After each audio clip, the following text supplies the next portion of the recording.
बिस्मिल्लाहिर्रहमानिर्रहीम, अस्सलाम वालेकुम। रियल एस्टेट पर एक और जबरदस्त वीडियो के साथ आपका मेजबान Suhail the iron man Jafri AJ marketing के प्लेटफॉर्म से एक मरतबा फिर से आपकी खिदमत में हाजिर है, इसी उम्मीद, यकीन और दुआ के साथ कि आप लोग जहां पर भी होंगे बिल्कुल ठीक ठाक होंगे और दस्ते कुदरत से मिलने वाली नेमतों को समेट रहे होंगे।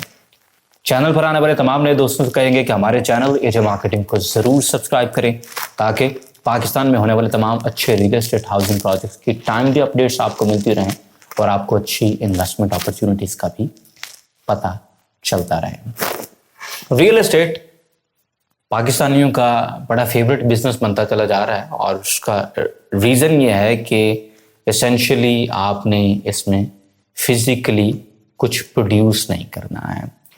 ये आप समझें कि आपने एक वैल्यूएबल एसेट खरीद लिया है, all you have to do is to wait. Buying अच्छी होनी चाहिए और आपने वेट करना है, तो उसके ऊपर आपको अच्छे पैसे बच जाते हैं।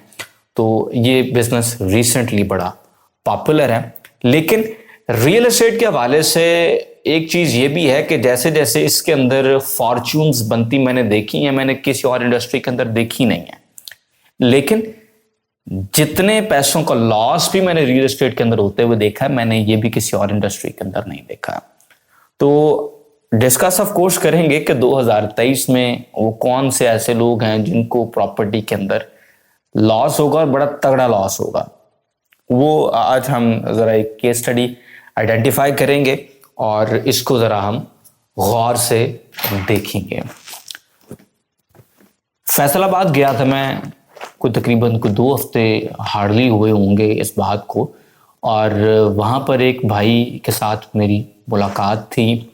मेरे बड़े पुराने जानने वाले हैं, एसेंशियली हम एक ही मोहल्ले में रहते हैं और उनसे बड़ा अच्छा मेरा ताल्लुक़ है।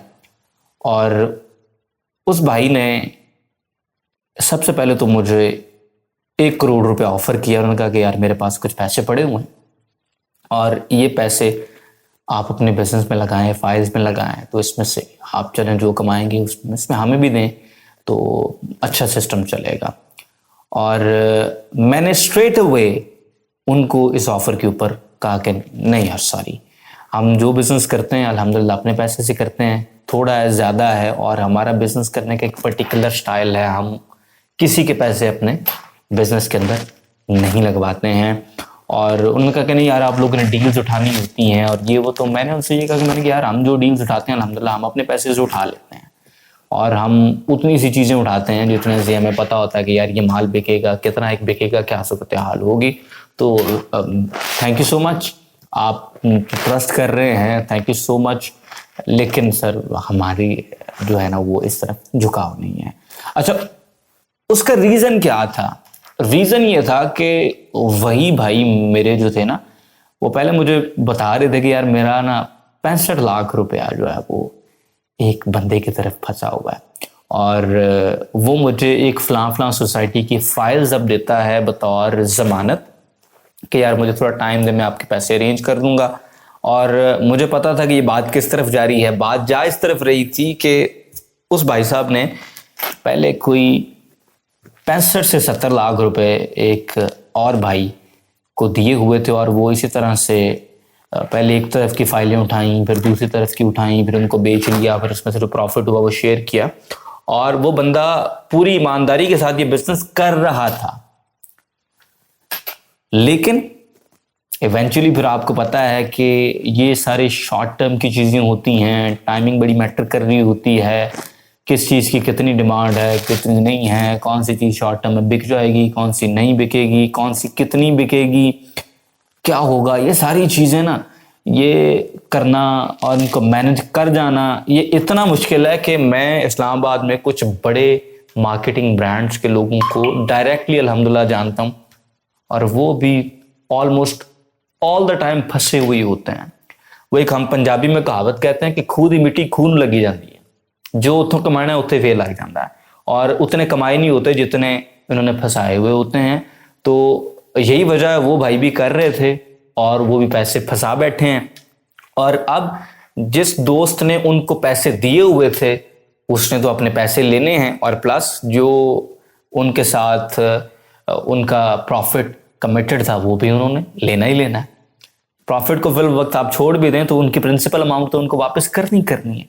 तो तमाम चीज़ें हैं जो जिसकी बेस के ऊपर मैंने कहा था कि नहीं यार हम सॉरी हम इस तरह का बिजनेस नहीं करते हैं, क्योंकि मेरे नज़दीक लाखों करोड़ों लगा के भी अगर आपने बेचैनी पालनी है तो कोई फायदा नहीं उसका कोई फायदा नहीं है।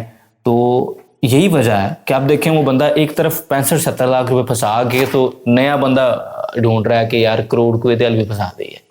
तो मैं चूंकि इस तरह का बंदा नहीं हूं कि मैं एमी जाते जाते फंस जाइए, एमी सरदर्द मोल ले लें, तो मैंने स्ट्रेट अवे ना कह दिया। अब ना कहने के पीछे एक रीजन है जो कि इस वीडियो का मुद्दा भी है, और मुद्दा यह है कि हर वो शख्स जो रियल एस्टेट को बिजनेस बनाएगा और इसको इसेंशियली शॉर्ट टर्म बिजनेस बनाएगा वो 2023 के अंदर मार खाएगा, हर वो बंदा। क्योंकि होता यह है कि रियल एस्टेट को हम समझते हैं बिजनेस, रियल एस्टेट बिजनेस है नहीं। रियल एस्टेट है जनाब लॉन्ग टर्म वेल्थ एक्यूमुलेशन की एक व्हीकल, जिसमें आज आप कहीं पर लेट्स से 25 लाख रुपए का प्लॉट बुक कर लेते हैं, किस्तों के ऊपर थोड़े थोड़े करके पैसे देते हैं, कल को वो जब तक सोसाइटी डिलीवर करती है आपका प्लॉट 25 के बजाय 40, 45, 50 लाख रुपए का हो जाता है। फिर जब पोजेशन मिल जाता है उसके बाद अगर आप मजीद वेट करते हैं तो वो 40 वाला प्लॉट फिर 60 पे भी जा सकता है, 70 पे भी चला जाता है, वो तमाम चीजें होती हैं। लेकिन ये सब लॉन्ग टर्म में होता है, ये शॉर्ट टर्म के अंदर नहीं होता। रियल एस्टेट को समझें कि इसकी बेस क्या है। Real estate is a long term wealth accumulation vehicle, इसके अलावा ये कुछ नहीं है। बिजनेस कम से कम एक रिटेल इन्वेस्टर के लिए बिजनेस नहीं है, नहीं है ये बिजनेस। मैं एक ऐसे भाई को भी जानता हूं जो ऑफ कोर्स मेरे व्यूअर भी हैं और मुझसे काफी बड़े भी हैं और बड़े सीजन्ड हैं रियल एस्टेट के अंदर। उन्होंने फैसल टाउन जो फेज 1 है वहां से प्लॉट बेचा, वहां से अपने प्लॉट बेच के उन्होंने लाहौर स्मार्ट सिटी गए, मार्केट बूम कर रही थी, पैसा डाला, पैसा एक दफा ऊपर गया, उन्होंने सोचा बेच दें, डीलर ने कहा नहीं अभी नहीं बेचते हैं, मार्केट टैंक की, वहां से लॉस करके निकले, मेट्रो सिटी चले गए, मेट्रो सिटी में उन्होंने फिर कमर्शियल के अंदर वो पैसे डाले, वो पैसे फिर आपको पता है मेट्रो सिटी की कमर्शियल की क्या सूरत हाल है, तो अपने पैसे निकालने भी फिर वक्त मुश्किल हैं, ज़रूरतें भी मुआशी हालात ऐसे हो क्योंकि बहुत ज़्यादा हैं, पैसे निकालने भी बड़े ज़रूरी हैं, लॉस दर लॉस दर लॉस। ये जो डीलर आपको ये कह के बुला लेते हैं ना कि आ जाए, पहले आपके पैसे इधर लगवाते हैं, फिर आपको इधर से इधर ले जाते हैं, फिर आपको इधर से इधर ले जाते हैं, फिर आपको इधर से इधर ले जाते हैं, sir eventually investor would lose. मैं जो चीज समझाना चाहता हूं वो ये है कि भाई साहब पहले तो ठोक बजा के खरीदने से पहले चीज को चेक कर लें, वो खरीदने के काबिल है या नहीं, वो आपको फायदा देगी या नहीं। अपने जहन के अंदर एक टाइमलाइन सेट करें, उस टाइमलाइन के लिए इन्वेस्ट करें और उसके बाद उसको एग्जिट करके निकल जाएं। और टाइमलाइन के हवाले से मैं रियल एस्टेट में कहता हूं कि शॉर्ट टर्म भी करें तो साल एक शॉर्ट टर्म है कसमें। अगर आप मिड टर्म की बात करते हैं तो आप चले जाएं जनाब 2.5 से 3 साल में, लॉन्ग टर्म आप 5 से 7 साल की बात करते हैं। दिस इज द टाइमलाइन, इसके अकॉर्डिंग जो बंदा इन्वेस्ट करेगा इंशाल्लाह वो पैसे बनाएगा। और वो लोग जो कि शॉर्ट टर्म के दीवाने हैं सर नहीं, और वो लोग जिनके पास पैसे अच्छे होते हैं और वो कहते हैं कि चलो यार पैसों के साथ कुछ ना कुछ पैसे जुड़ जाएंगे, खर्चा पानी चलता रहेगा, नहीं। Case in point once again 2-3 project से उस डीलर ने मेरे उस फैसलाबाद वाले भाई को पैसे बना के भी दिए हैं, लेकिन इवेंचुअली खुद ही मिट्टी खुद ही फंस जाती है। ये ऐसा ही साइकिल है। ये जो सोसाइटियों वाले बैठे हुए हैं जो फाइलें निकाल के आपको देते हैं ये बहुत तेज हैं। मैं ये तो नहीं कहना चाहता हूं कि ये आपसे बहुत तेज हैं, because some people might take it as offensive, और मुझे तो वैसे भी स्मग कहा जाता है कमेंट्स के अंदर, यू कैन रीड दैट। बहुत सारे लोग कहते हैं कि आई एम स्मग।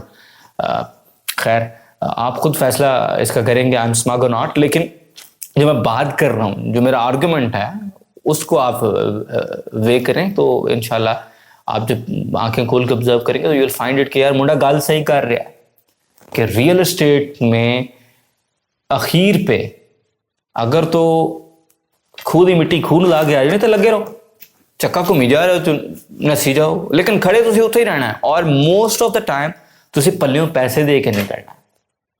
ये होता रहेगा आपके साथ और ये साल में भी होगा आपके साथ अगर आप अपने स्टाइल को चेंज नहीं करेंगे। प्रॉपर्टी में पैसा कमाने का बड़ा सिंपल सा गोरा है और जो बंदा प्रॉपर्टी में पैसा नहीं कमा सकता, मेरे ख्याल से शायद वो दुनिया में पता नहीं किसी और बिजनेस के अंदर कमा सकता नहीं कमा सकता, becomes very difficult I think, क्योंकि प्रॉपर्टी में काम बड़ा सीधा सीधा है, इट्स 2+2 वाला सीन है। अच्छा डेवलपर चूज करें, अच्छी लोकेशन पे उसका अच्छा प्रोजेक्ट चूज करें, मोस्ट प्रोबेबली किस्तों पे चीज लें, ज्यादा बेहतर है आपके लिए। थोड़े थोड़े करके पैसे दें, लॉन्ग टर्म में चलाएं, you will make money. Short term में मार्केट को टाइम करने की कोशिश करना कि यूं जाएंगे यूं निकल आएंगे, यूं पैसा पैसा होगा, यूं खर्चा पानी निकाल लेंगे, एक जगह कड्डोगे दूसरी जगह कड्डोगे, किते ना किते फंसोगे, क्योंकि इतने बड़े बड़े फंसे ने, कई रांझे कई मजनू इतने फेल हुए नहीं यार। अखीर सर ये पैसा घूम फिर के फिर सोसाइटी वालों की जेब में आपने डाल देना। आज लाख कमाना है, कल 2 अगले ने पल्ले दे देना है, आज 5 कमाना है, कल 10 पल्लियों पा के दे देना। ये होता रहेगा आपके साथ जब तक आप खुद अपने इस अंदाज को चेंज नहीं करेंगे। ये 2023 के लिए भी इंशाल्लाह 2024, 25, 26 ऑनवर्ड जहां पर भी इसको एक्सट्रैपोलेट कर लें, मेरे ख्याल से ये ट्रेंड इसी तरह से रहेगा। खैर, मेरी किसी बात के साथ अग्री करें मुझे कमेंट सेक्शन में बताएं, डिसएग्री करते हैं वो आप लाजमी बताते हैं, बहुत अच्छा लगता है। वीडियो को लाइक करें, शेयर करें। इंशाल्लाह will see you in the very next video. Till then अल्लाह हाफिज।